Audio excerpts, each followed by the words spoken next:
Pemerintah berencana akan menambah impor komoditas pangan dari Amerika Serikat. Penambahan impor pangan diklaim Menteri Perdagangan Budi Santoso tak mengganggu program swasembada pangan nasional.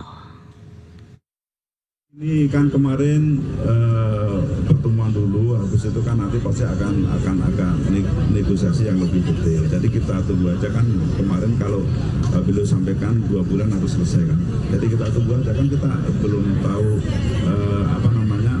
negosiasinya kan belum berjalan ya. Tapi udah ada pembahasan soal komoditas apa aja Pak yang buat ditambah impor? Ya masih. Jadi kalau dari kita masih sudah mempersiapkan. Itu apa aja Pak?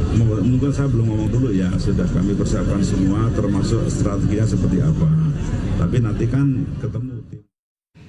Ya pemirsa, pemerintah Indonesia resmi memulai misi negosiasi dengan Amerika Serikat terkait tarif impor baru. Pemerintah Indonesia mengusulkan kerjasama bilateral yang saling menguntungkan dan menawarkan untuk mempermudah operasional perusahaan Amerika Serikat di Indonesia.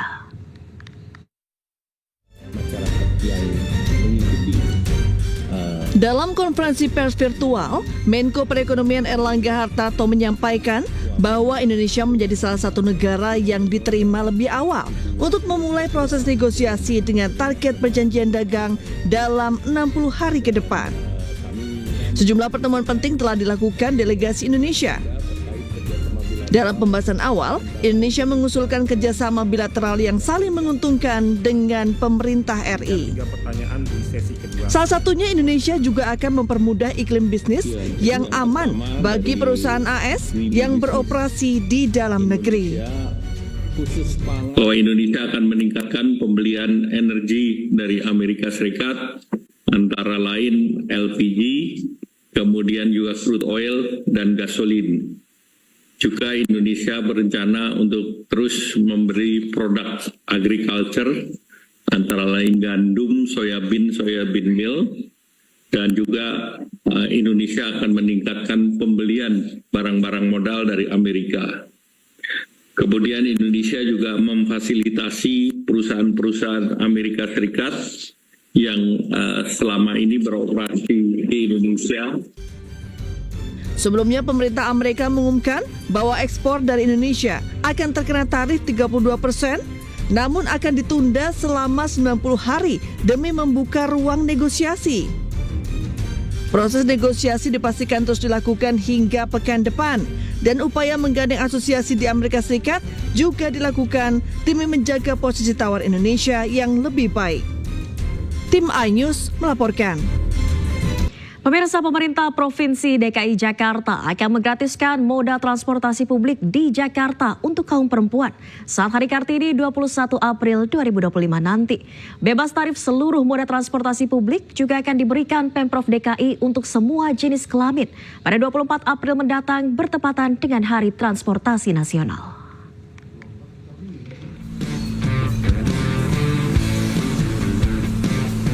Kabar gembira bagi Anda warga Jakarta dan sekitarnya yang berjenis kelamin perempuan.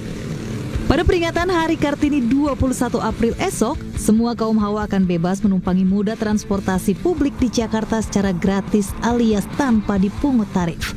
Selain bus Transjakarta, transportasi publik yang bisa ditumpangi wanita secara gratis adalah MRT dan LRT. Sementara pada Hari Transportasi Nasional 24 April mendatang, Pemprov juga akan kembali menggratiskan moda transportasi massal sekaligus peluncuran trayek baru Trans Jabodetabek rute Blok M Alam Sutra Tangerang. Kami akan menggratiskan seluruh trayek, termasuk MRT, LRT, Transjakarta, bagi siapapun mau laki mau perempuan gratis. Pramono meminta para penumpang agar tertib saat menumpangi moda transportasi publik, baik selama di halte atau stasiun hingga ke dalam rangkaian. Dari Jakarta, Rani Sanjaya, iNews melaporkan. Terima kasih Anda masih di iNewsroom. Pemirsa, ribuan warga Kota Tangerang menggelar aksi solidaritas bela Palestina di kawasan pusat pemerintahan Kota Tangerang. Selain berdonasi, teatrikal juga mewarnai aksi solidaritas kali ini.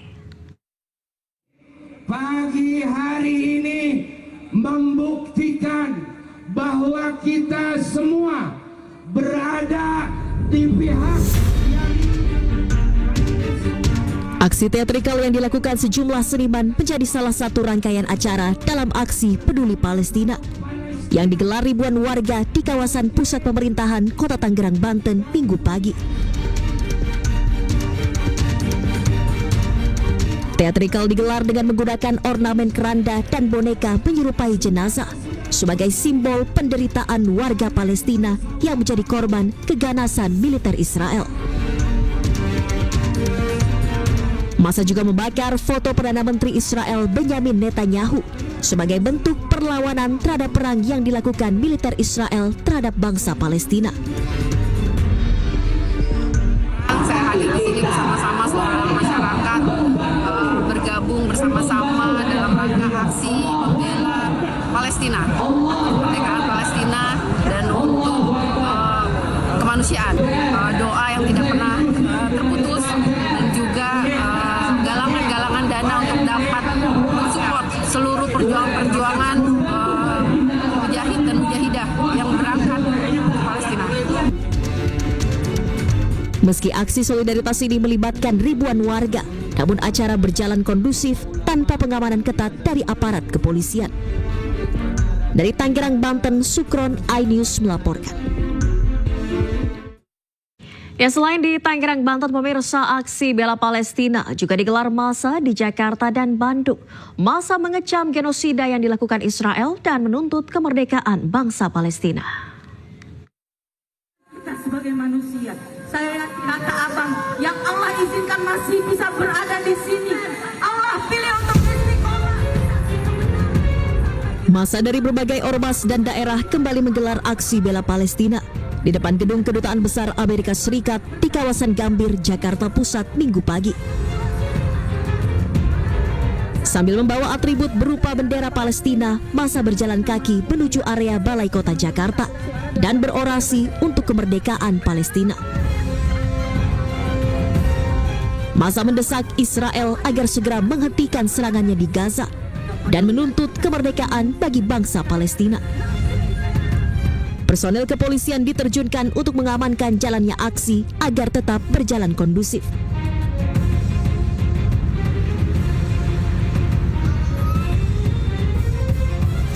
Selain di Jakarta, puluhan ribu warga dari berbagai daerah di wilayah Jawa Barat juga menggelar aksi bela Palestina di Kota Bandung, Jawa Barat pada Minggu pagi.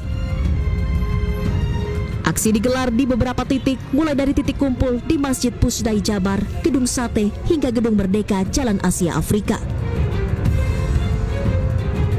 Peserta aksi berasal dari berbagai usia, mulai dari anak-anak, remaja, dewasa, hingga lanjut usia. Mereka membawa sejumlah atribut seperti bendera Palestina serta beberapa unit mobil yang digunakan untuk memandu massa aksi. Aksi solidaritas diiringi dengan menyanyikan lagu untuk membela Palestina, serta aksi teatrikal sebagai simbol kekejaman Israel. Aksi solidaritas berjalan kondusif dengan pengawalan dari aparat kepolisian. Tim Liputan iNews melaporkan.